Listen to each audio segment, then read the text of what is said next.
Let's do it. Alrighty, here we go. My name is Marty Fox from WHITEFOX. Now, here's the deal. Welcome back to another episode of With the Fox. Marty Fox, myself, Shura Taft, and we are joined today by a woman who wears many hats. No hats today, unfortunately, in the podcast, but hair's looking great. Hair's looking amazing. I showered for you guys. It's a rare occasion these days. Let me just say, such a fascinating background that you have. We are joined by Sarah Davidson. Oh yeah, you've known me for both. I've known you through Holloway and Davidson. I just found out Shuey married you 6 years ago. We'll talk about husband and wife. We'll talk about that. Some might know you as Spoonful of Sarah. Obviously, your Seize the Yay podcast, Wellness Australia as well. You do a lot of things. It's so great to have you here. But I want to dive into your life because you've covered a number of industries. You're what you call a funtrepreneur. What do you call it? A funtrepreneur? Yeah, I made up a word. I love it. It's easier. But you wear a lot of hats. But I want to start from the start because you had a very interesting upbringing. Yes. Not many people come on here, Marty, who have been adopted. Yes. Alongside your brother into a beautiful family, and that's how your life started. So let's start from that point. We'll get to all the business stuff later, but being adopted, what is your earliest memory of that, of your childhood? Oh, that's a great question. So, yes, as you mentioned, had a unconventional beginning. I was born in a small town in South Korea called Daegu, and then at the age of 5 months old was adopted and moved to Australia on the 29th of August, 1989, just got into the 80s. And it's funny, people often expect it to be such a traumatic, formative part of your identity. And I think it's an amazing time to be able to own certain types of trauma, and there's a lot of stigma removed from a lot of topics. But I think it's unusual for people when I'm not that traumatized by it. It's sort of like, wow, you were born in an orphanage. What was that like? And I don't remember. No. Like from 0 to 5 months, most of us don't have any conscious memories. And so you asked about my earliest memories. They're so happy. They're a carefree, beautiful childhood here as an Australian child growing up in Australia. So while it was a kind of adverse beginning, I don't have any conscious memories of that. I don't have a part of my identity where I felt torn from one thing and ripped into sort of a different Can I dive life. just quickly, and I don't want to get too deep, but you've just had your own child, Teddy. Yeah. Beautiful little boy. Did that process give you any thought of it? Because I don't know, maybe you do or don't know the background of what happened with your mother, your birth mother. Yeah. But to be a mother yourself now, to have that, what does that make you reflect on? Yeah, that's also an interesting question that I wasn't really sure how. So basically for my whole life, I've only seen my brother and my adoption as the most positive thing. Like we were born into very difficult circumstances in a country that was a third world country at the time. Were you given any story or understanding as to the situation? Or not a lot, and you can go and find that out. There's a lot of bureaucracy, and obviously it was a third world country in the 80s, so not a lot of documentation. But my view has always been that usually it will be something quite unpleasant. Like usually the reason why you've been adopted is a set of circumstances that what's that going to add to? Unless you feel like there's a big gap, and I think some people are driven by not getting along with their adopted family or feeling like there's something missing. But also a personality trait of you as a person, whether or not you'd actually want to know that or not. Want to know. And it's such a good way to look at what will it bring to me? Because if anything, if it's not positive for someone that is so positive, what's the point? Yeah, I did think that there's a very, very small amount of curiosity. If you handed it to me in an envelope, I'd probably take the information. Yeah, but would you put time and energy into it? Yeah, and knowing that it would be either a teenage mother or, poverty that made it impossible to raise a child. It's the kind of information that is so complex and that will come with a set of emotions that isn't something that I need to know. But also it might not be your job to search. Last year my mum turned 60 and she never found out where her grandmother's grave was. So I took her to Ireland and I found it. And it was you who I did found that. it. Yeah, so it might be Teddy that uncovers that story. Yeah. And I've always also trusted the universe because my brother and I, for example, we're not biologically related. We were both born in Korea and we're both adopted through the same sort of children's welfare same agency. Age. 4 years apart, same birthday. Oh. And so things like that make me believe it doesn't matter where we were born, we were meant to be together. Yeah, there's like a divine purpose somewhere. Yeah, there's there. something that made sure, like, what are the chances we would end up in the same family, that we're polar opposites, but we were meant to grow up together. We've always been best friends, and our parents, like the family we were, so lucky to get a second chance with, have been, like, my mother is my best friend. And people are like, oh, your adoptive mother. I'm like, no, my mum. She's my mum. And out in society, I mean, she's fully Caucasian. I'm fully Asian, but people never question that we're mother and daughter. Like, they just know. It's just, I've always said, people say blood is thicker than water, but I think love is thicker than blood. Like, family is not necessarily just your genetics. But there's also so many blood parents that have been or that don't horrible. get along. Yeah, Absolutely. you're the ultimate. You're the ultimate example of nature versus nurture because that's where I was going to talk because you said on Netflix. Yeah. Which one is more powerful? Exactly. Yeah, because and in we're your like a case, real-time example. You look at it. Your nurture has. Yeah. And can I say, having been at your wedding and been part of it, I watched not just the relationship with your mum, which is obviously so beautiful, but your brother.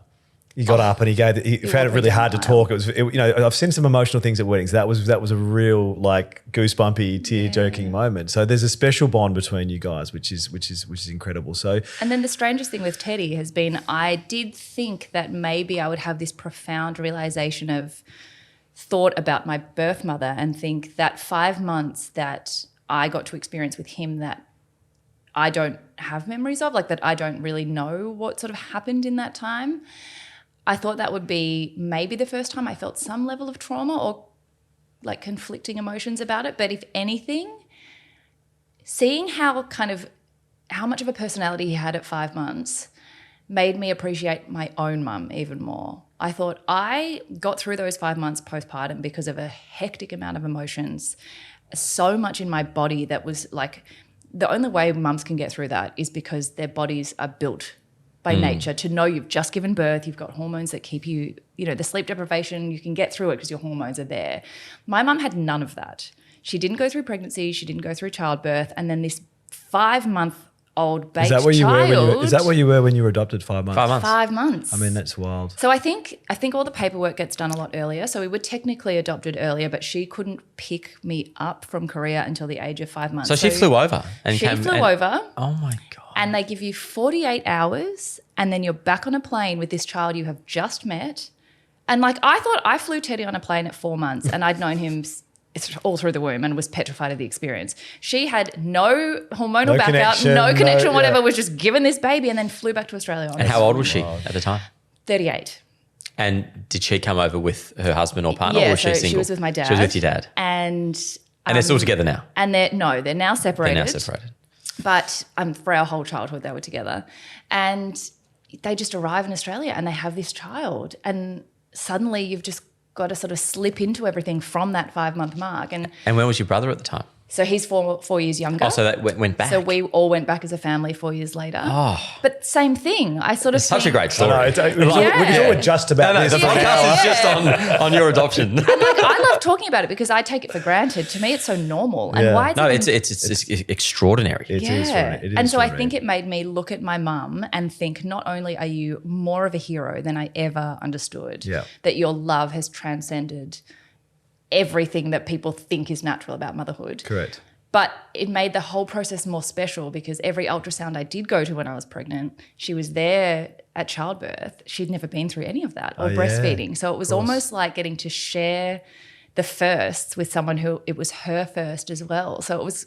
And the grandmother thing's very special. Like there's something that like, I know, like it's just, you can't describe what that means. So, and to get to our next point, because we could talk about this forever, but you've also I could talk about this, mate. Let's do part 1 of the series. Part 1. We'll come back to that. But it's a trilogy. This is also part of this, which is, I think, the beauty of your mother is the support she gave you obviously allowed you to succeed because you went on to become a lawyer.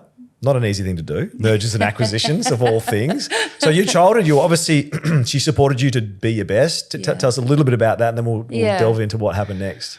I think one of the things that, rather than leaving me with trauma, the the adoption part of my identity more left me with this sense of like I really have to make the most of the chance I've been given. Like You felt lucky. I felt lucky, and I think we all feel really lucky. A lot of people say I'm so lucky to have been born in Australia because it's the best country in the world. There's so much, prosperity and opportunity. But It's the easiest And country. safe. yeah, and It's safe. really easy. And for people who say, I didn't deserve to be born here, but I just did, so I'm so lucky. For me, I was like, I'm even more lucky because I didn't get born here and I still somehow hacked the system and Without ended up even here. pitching. I just existed.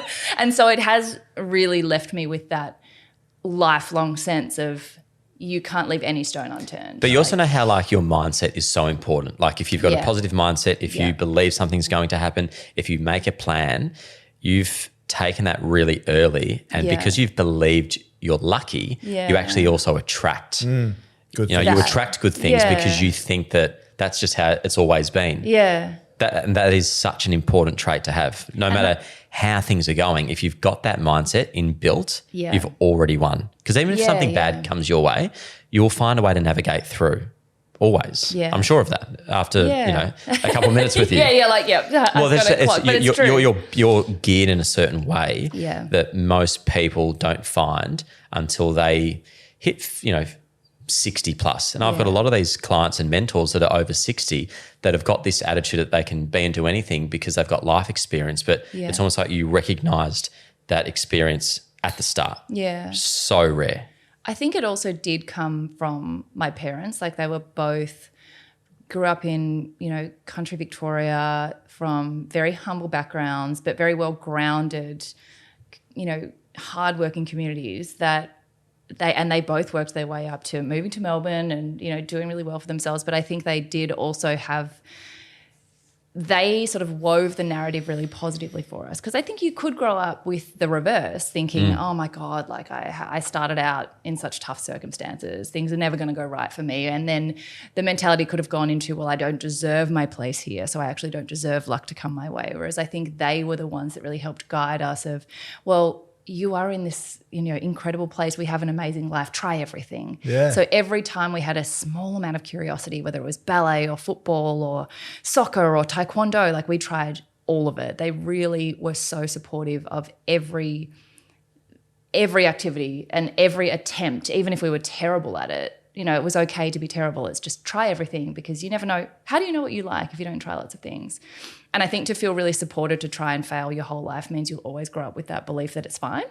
And that continued. Like my brother and I always had, they were very much work hard at school. It's really important to give yourself as strong an academic foundation as you can. But I think also because we didn't have a typical Asian upbringing, academia wasn't necessarily the only thing we focused on, and we always had lots of extracricular activities as well. Were you the Asian kid at school whose lunchbox was more like a tip-top sandwich versus Vegemite Korean, with no crust. bibimbap? But also no one would have we were in such a Caucasian primary school that no one would have even expected it. No. Where were you? So Caulfield, we went to St. Aloysius around Caulfield Park. Yeah.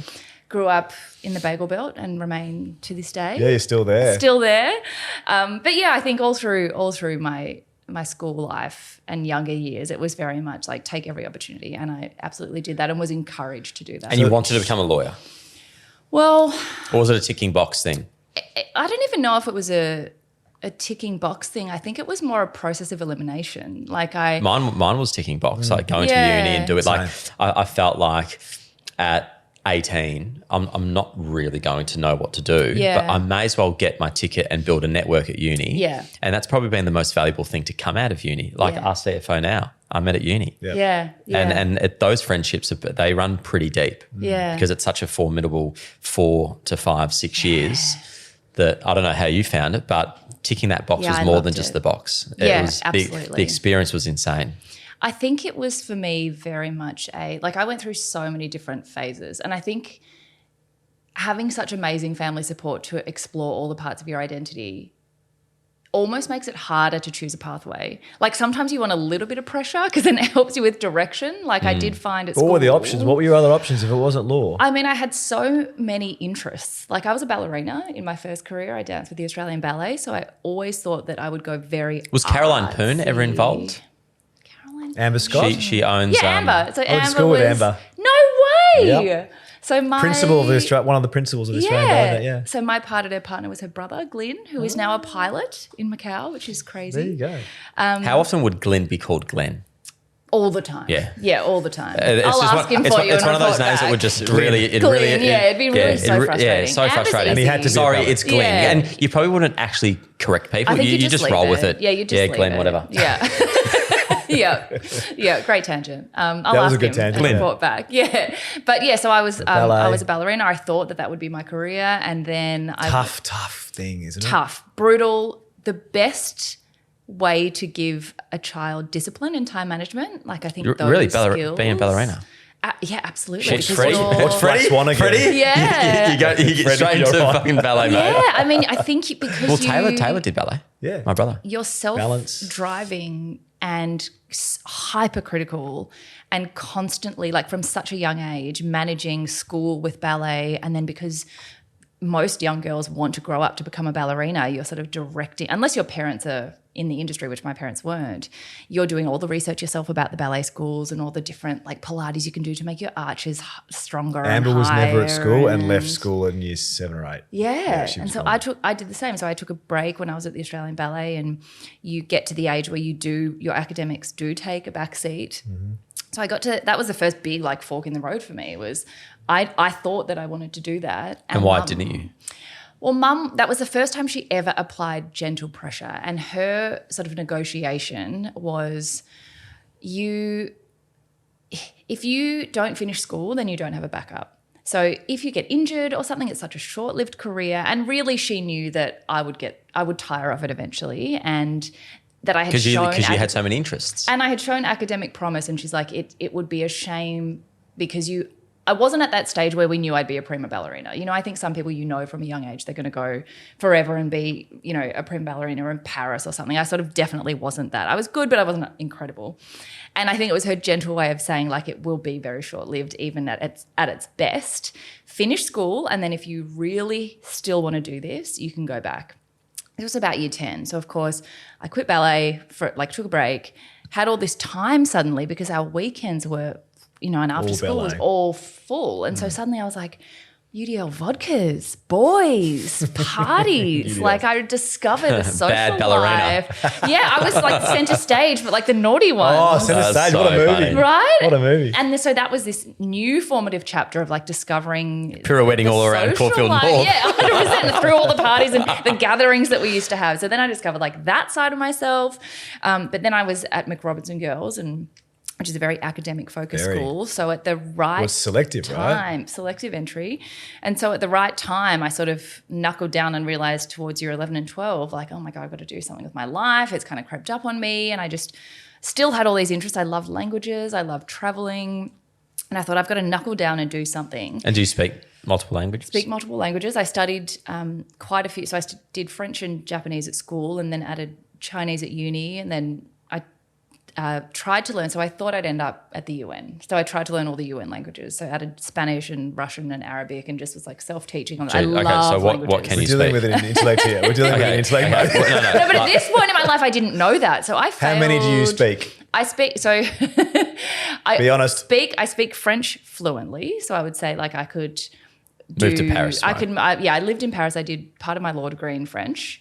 So that has left me with like that kind of stays.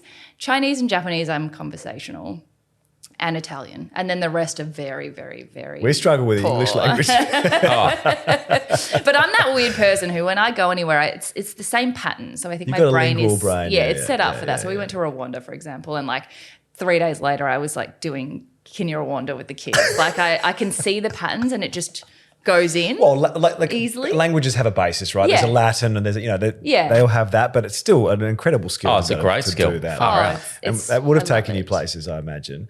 Yeah. Let's keep moving. Yeah, sorry, you've got I'm a lot. such a I mean, otherwise, no. tangential thinker. But we- Direct me.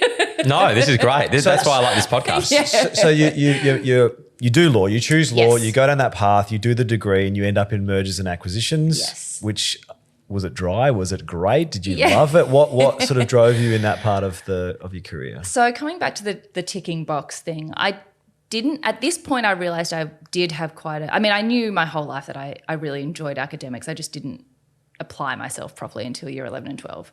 Then I really was in such an academically rigorous environment that suddenly my competitiveness, I was like, I'm going to channel that from ballet towards school, and just went as hard as I could without any particular goal. Didn't know what I wanted to be. And because you just don't know at that point, unless you've been studying your whole life, I didn't know if I was smart or where on the spectrum I was. So I didn't aim for law or medicine because I just didn't think I would get there.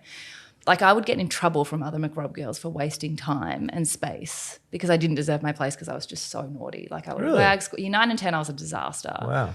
And I failed year 10 maths. I had to fight so hard to be able, like, I got literally D-. I had to fight so hard to be able to do methods in year 11 because I knew that it was a prereq for a lot of things, and I had to keep all the doors open because I had no idea what I wanted to do. But then I knuckled down and just put the blinkers on. I don't even know how it happened. And I actually ended up ducking McRobb. You must have got 99 Did you points. duck? I did, 99 for what, 9.5? No, yeah. 99.95. You literally I had ducked. no idea. You duxed it. I actually, and like, you have no idea. I can't actually explain to anyone who wasn't there at the time.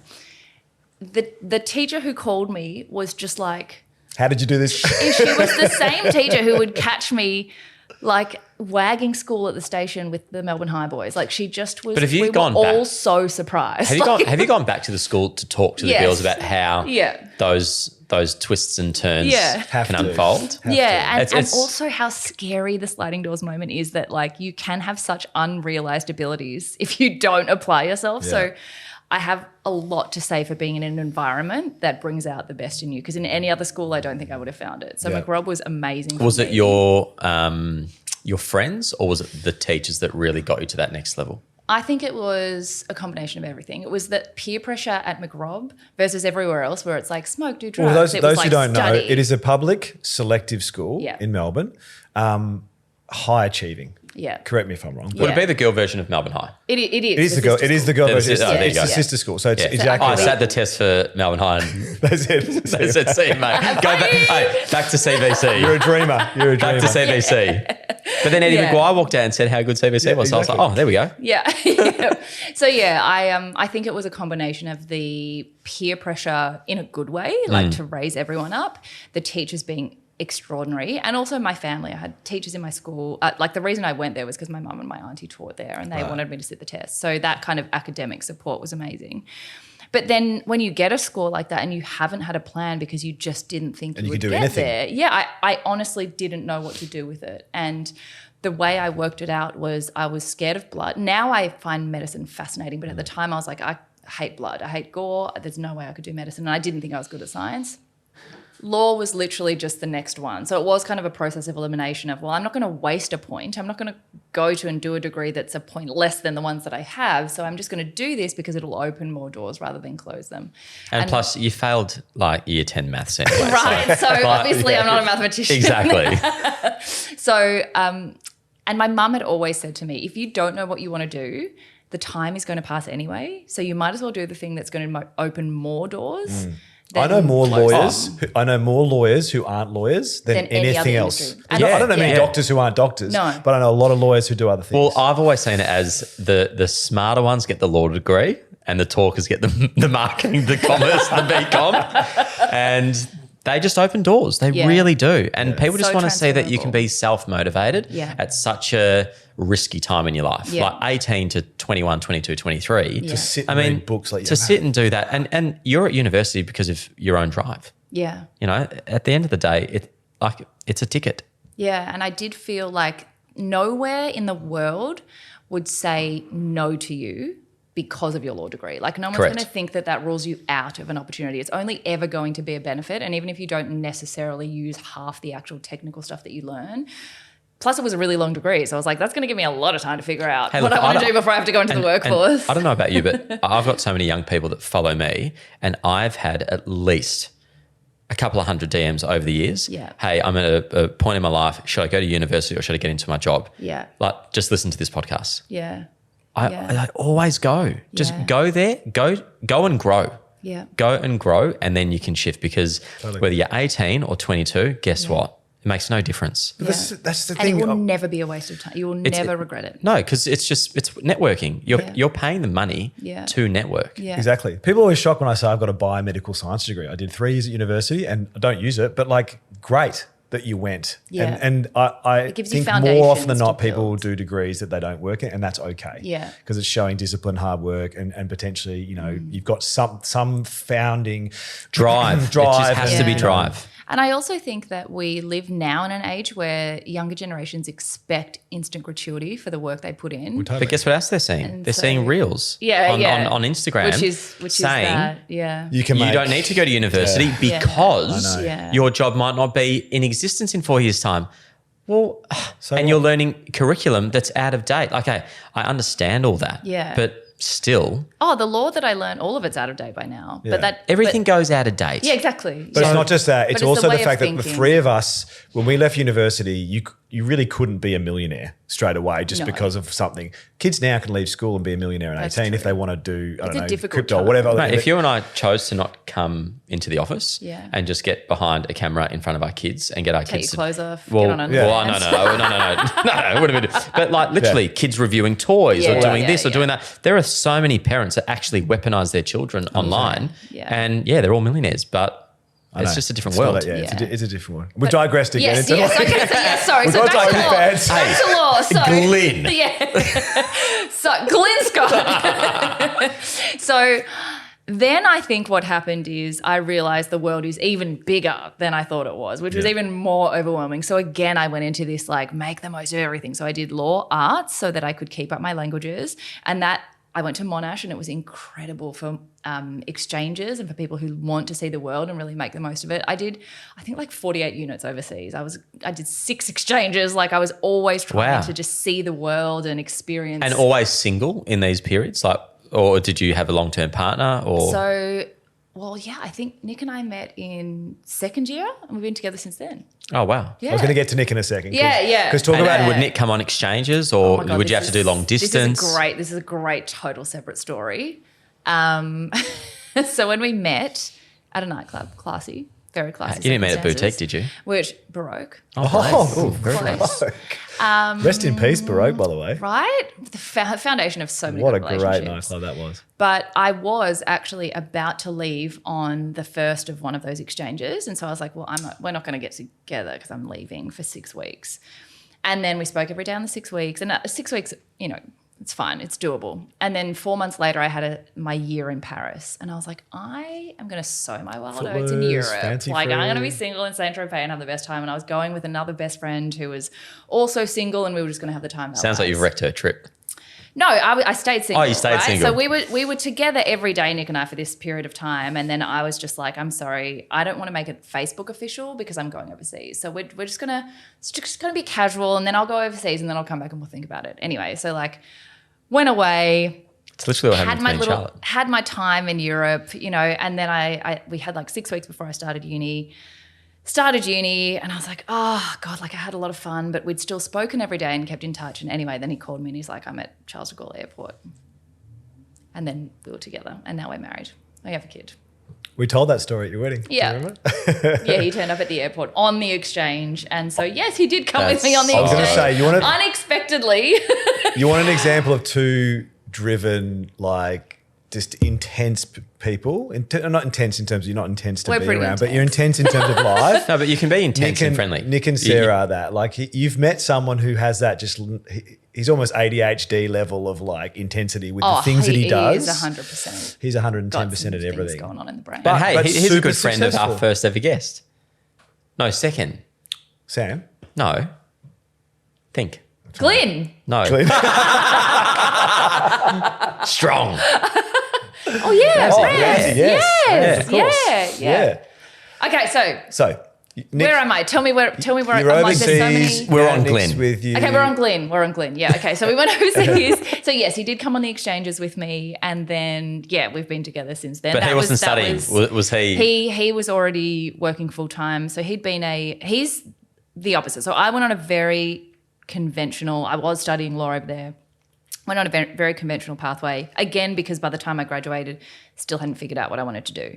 So I thought I'll do the thing of trying to get into a good law firm because that'll set me up and I'll get lots of experience, and I'll go to a firm where I can keep traveling and then maybe make my way into this diplomacy, foreign intelligence. Yeah, so you thought you'd be in the UN. Yeah, I basically thought, and I did work experience at the UN. I was positioning myself to do that.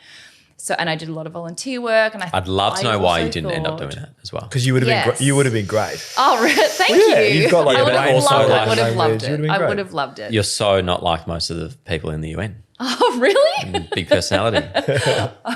Maybe that's come out over time. Yeah. Anyway, so Nick had always been the opposite. He loves to say he's never had a real job. He was a professional athlete, so he was Jan Pittman's training partner. He did 400 hurdles, and then was just plagued by injury. So he did that for what he thought was, I think, 2 or 3 different Olympics campaigns before he was like, this is just, it's his body just like Broke down. He's still got one of the breaking great down. rigs of all time, though. He loves it. I've seen the rig. Great He's rig. got a bit bad cotton allergy. He hates shirts. He just never. He does hate wears them. shirts. He's allergic to Hate shirts. There's no doubt about that.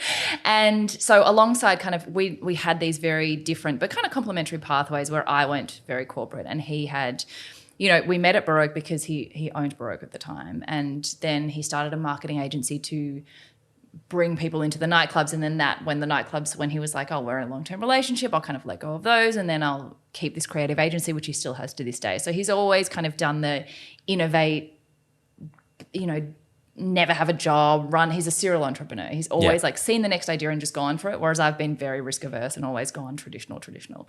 So Great combination though. which has actually worked really well, and until I then jumped. But basically got to the end of uni and just kept going on this conveyor belt of, okay, well, this is the next thing. And I got into an amazing firm, Kingwood Mallisons, which was, again, like everyone expects that a corporate refugee who's left is going to say they hated it and they hated the long hours and they were oppressive and it was so hard. But I actually loved it. I think it really unlocked a side of my personality that got off on the prestige. Like there are parts of being a lawyer that are fancy and that intellectual rigor is there. You're learning from the cleverest people you've ever met. And I got to work in, you know, the headquarters in Hong Kong, like on some of the biggest cross-border deals that I'd seen, like stuff that you're reading in the papers or the Financial Review, you're actually working on in real time. How incredible are some of these lawyers though? Incredible, like extraordinary minds, and you get to learn from them all the time. And if you are keen, you go into a place like that and you're keen to learn, people are really keen to teach you. I've seen great real estate agents and they'll operate 3 or 4 steps ahead of the negotiation. Yeah. And then these lawyers are 14, Like 15. out there, They're making plays today that they know will create an opportunity 9 months into the negotiation. Like it is wild. Yeah, and I got to learn from people like that. Like it's a top tier firm that had offices all over the world, and how exciting is M&A? Like it's sales. So great. It's sales with like amazing acumen.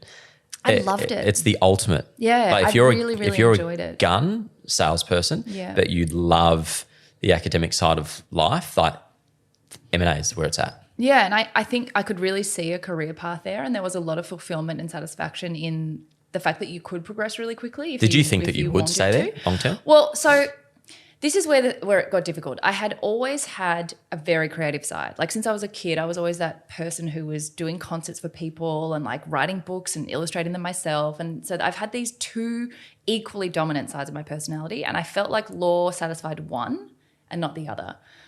But because it ticked a lot of boxes and societally it ticked a lot of boxes, I forgot. And also financially? Financially, stability, certainty.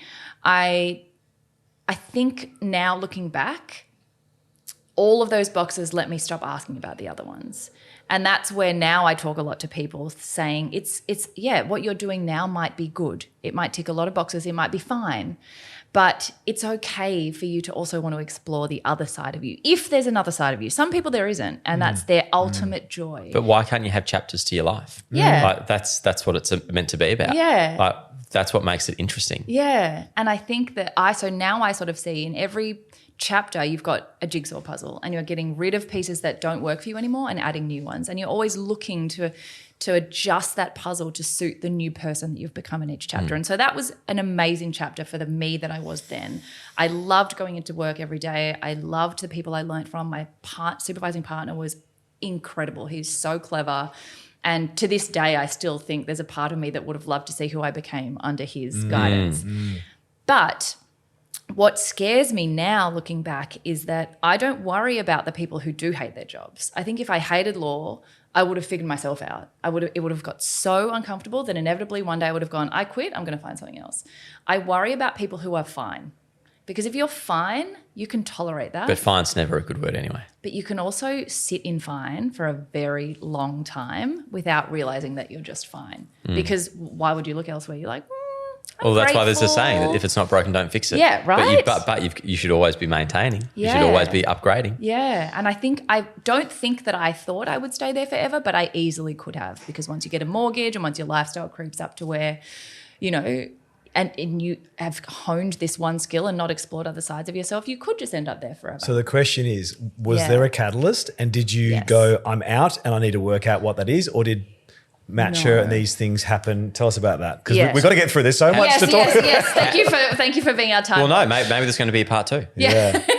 which I think we might need to. There's a lot. I There's a told you lot. I of can't tell a short It's going to be part 2. This is part 1 and part 2. Yeah, we'll follow up and talk about Glenn. We can have him on the show as a guest. A guest edition. Where is Glenn? We can have a 4-way series. Should we swap shoe for Glenn? Yes, tag yeah, Glenn? Can we tag Glenn? 100%. Yeah, He'll be sitting here going, I'm going to call him after this and be is like, going on? why am I in this show? I haven't No. heard from you in 15 years. But he's going to be like, I've never heard my name said so many times. Yeah, correctly. And tell you what, he's going to be His stoked. ears are burning over there in Macau. There's no Glenn's here. We'll tag you. So yes, I think why I worry about I worry about old me, because I would have lasted there for a really long time, and the prestige and How much was Nick's guidance or support with changing a factor in it? essential. It's the only way that I would have done it. So basically what happened It's the only way I would have is- started White Fox if Yeah. I wasn't pushed by Charlotte. Yeah. Because I was comfortable. I was a shareholder The in another comfort, firm. it's the comfort. Had good coin coming in. Yeah. We had 2 properties. Yeah. I was 29. Like, it was all hunky-dory. Told your Yeah. father-in-law that he broke his leg. No, I said I hope he lost his leg, not Lost his broke his leg. leg. Ooh, key difference. Yes, very. Sorry, Yeah. G-Dub. Yeah. I still love you. No. But without Charlotte saying, can you stop being a little bitch and just Yeah. go and start White Fox I already? love It was that. the best. Yeah, I and she's love the that. conservative. Yeah, nice. That's how you know. So for us, it was basically Nick's creative agency had done all of the creative for the 5 Cent campaign by YGAP, which is, I don't know if you guys have seen Charity. The Yeah, Polish I remember. Man. Yeah. Hemsworth did the Polish Man. So he'd done all the digital, and we got to go on a field trip to Rwanda to see where some of the proceeds had been. And I was setting myself up for the UN, so I thought, oh my God, I want to do a field expedition. This is amazing. So we went to Rwanda and spent a month working in a school, which was obviously transformative in so many And you ways. clearly started speaking like Swahili Yeah. in a day. It's Kenya, Rwanda. So yes, did learn how to read books and stuff, which was amazing. We did visit in Tanzania on the way in. We went to the War Crimes Tribunal and spent a little bit of time there. And 2 things happened. One, I saw a form of happiness among the Rwandans in this tiny, tiny town, the Muhanga district, so not even in Kigali, that were happier than any kids I saw back home.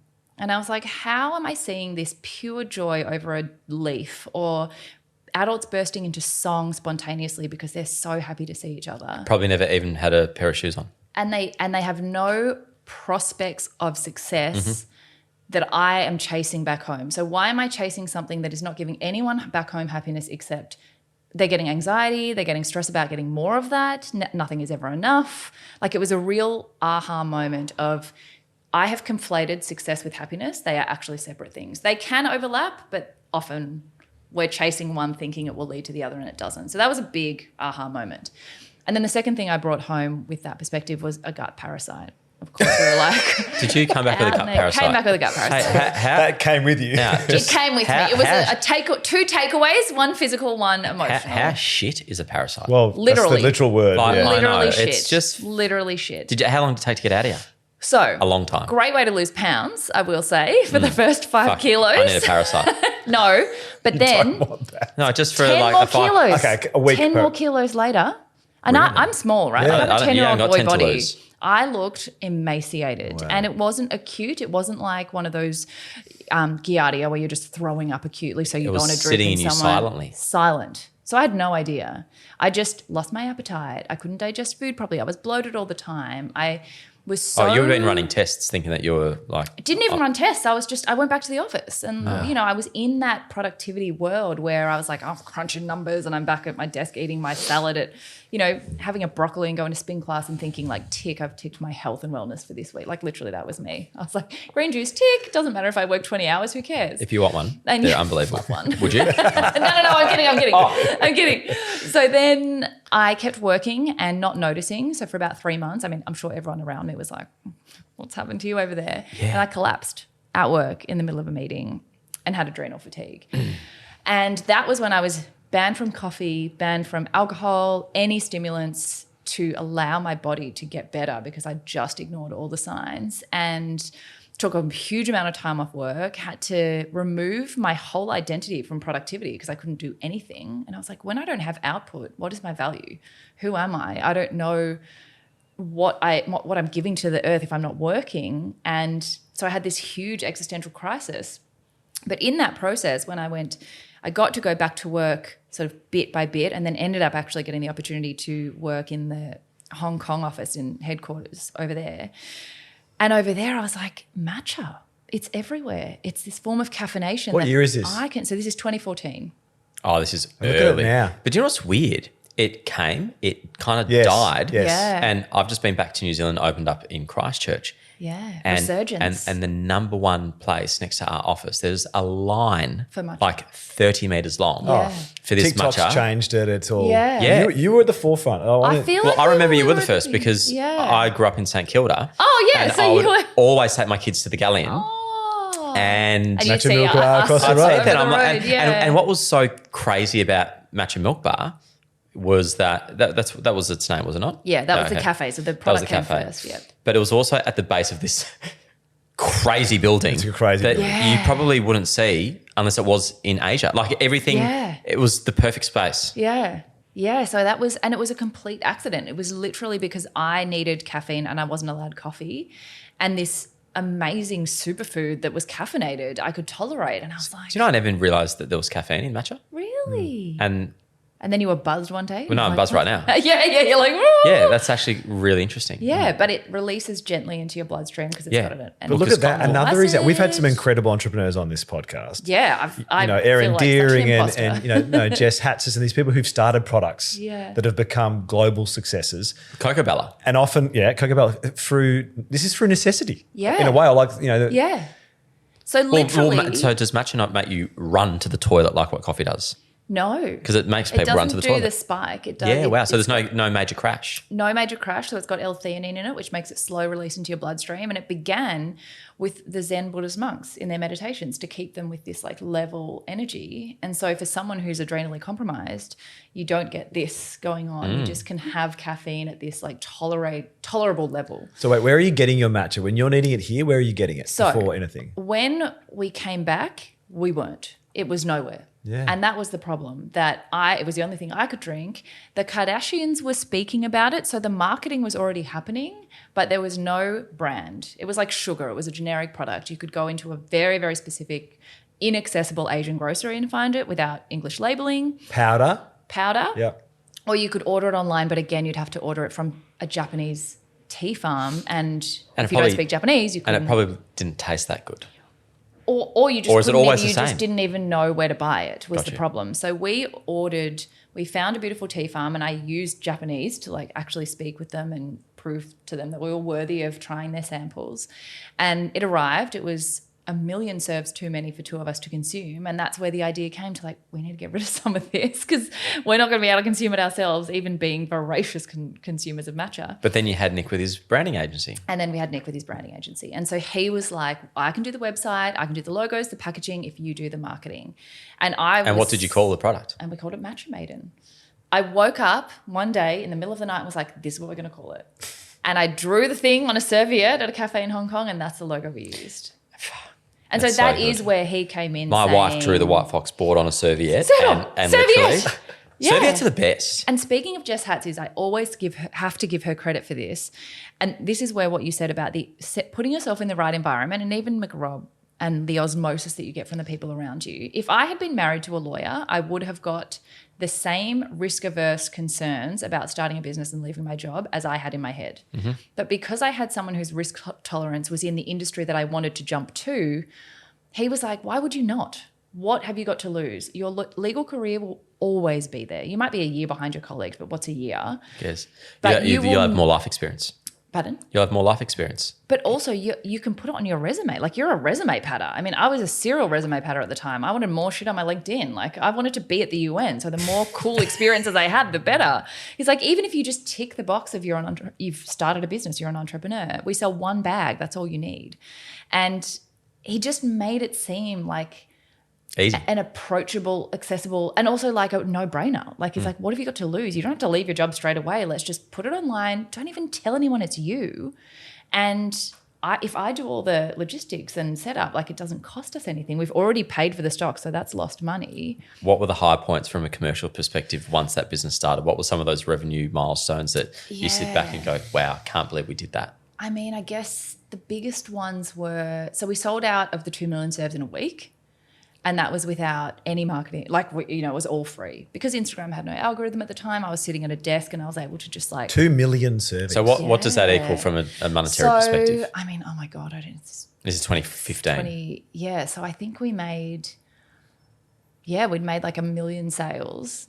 Not individual bags, but like 1 million servings in a week. I'm trying to remember what all the figures were. But it was it something that made you $1 million business within a year. Yeah, and you were like, and we were just wow. like, what do you mean? And because I was at the law firm, and you mentioned that your first career had good coin, I was on a pay freeze. It was not good coin for the hours that I was working. So $1 million business was just like, what the hell? Off working part-time from home in a garage. And no staff? No staff. Yeah, see, that's the crazy part. That's where the margin is. And also the timing, like, I think often people attribute too much of, particularly women, I think we attribute too much of our success to luck. I think there is a lot of hard work that goes into it, but I must acknowledge the lucky timing of having all of the marketing of famous celebrities drinking it and no brand stepping in to fill that gap. And sorry, we're talking one product. One you product. didn't even have a first line. It was one hero. That's it. One hero. It reminds me so much of Frank. Well, so I'm saying Frank Body. So, like one. Nick was also the original photographer for Willow and Blake. At the time. How's all the crossover? So I called, I've got the Facebook message. I messaged Jess when Nick was saying we need to do this. You know when your partner says something, yes, it's really important, but you're also like, whatever, you would say that because you're my partner, you have to. I was like, I need a third party to tell me that I need to do this. It was Jess who I messaged, and I said, this is how much imposter syndrome and, self-doubt plays on you. I was embarrassed to tell her in case she thought it was a bad idea. So I pitched it as, this is the shittest idea that you've probably ever heard, but this is my idea and should we do it? And she was like, firstly, it's not the shittest idea. Like, why would you pitch you're meant to put your strongest foot forward. Like, yeah. And she's like, secondly, absolutely do it. Like, why would you not? And say the same. You're not marketing gut bacteria. Yeah. She's like. Oh, hey, by the way, where's this parasite gone? Yeah, okay, yeah. So by now, how did you get rid of it? So I had to do like sensory deprivation, antibiotics. Like I had to do it. What was it? Complete elimination. Just so we know. See, my mind goes to did something get pulled out? Like, when you see some of those? Nothing got pulled out. I just. Yeah, like you've got tapeworm stuck in you. It wasn't a worm. Sadly, I should have named the worm, but no, it wasn't a worm. But it took me 2 years of just like, no alcohol, no stimulants, nothing. It was a really, really hard time. Right, so for 2 years, you're boring. 7 years. Do you know what? 7 years. This is why we need a part two. Oh my God. No. We I actually was do. like- We haven't. Well, we do because we haven't even touched on half of the things No. you do. yeah. From Oh this my gosh. point. Oh my Because gosh. we can cut this up. Yeah. Yeah. We are doing part 2, are we not? Yeah. Oh, 100%. Can we? 100%. We're at like This- chapter 1. Yeah, we- 25,000. I haven't touched on Richard Branson. Oh, yeah. Oh, my gosh. She's mad. Okay, been talk on to us Necker about the Island. things that we're touching on part 2. Richard Well, Branson. we're going to touch on Richard Branson, your time Yeah. in Necker Island, because I know Yes. you went there, in fact, with one of my friend's wives, and that's in Yes. itself. Correct me if I'm wrong, you dressed Richard Branson up in toilet paper. I did. So we Threw haven't me a touched on Richard bachelorette Branson. party. Yeah. We haven't touched on starting Matcha Milk Bar, Yeah, which properly. comes past Matcha Maiden. Yeah. We haven't started your podcast, Seize the Oh, Yay, yeah. where you've talked to some incredible people. Yeah. Your time on Wellness Australia, Yeah. your time as a mother, and now as one and of the also most the successful. road to the UN. Well, but also one of the most successful influencers out there. Like Sarah, your time, I want to talk about what it takes to do as much content as you do. But you've made it a career. Yeah. I know, the successful entrepreneurs make it look easy, but it's a lot of work. but it's financially rewarding, and you know, and we're going to cover those 5 in part 2. Have to. Our first ever 2-part. Yeah, am I the with first the Fox? two-parter? You are the first two-parter. I told you I can't tell a short story. I'm so sorry. Hey, and guess what? You get to wear guys. a new kit as well. So you have to dress the same. So much tangent. Stay tuned. We'll be back with Sarah Davidson, Holloway soon For part 2.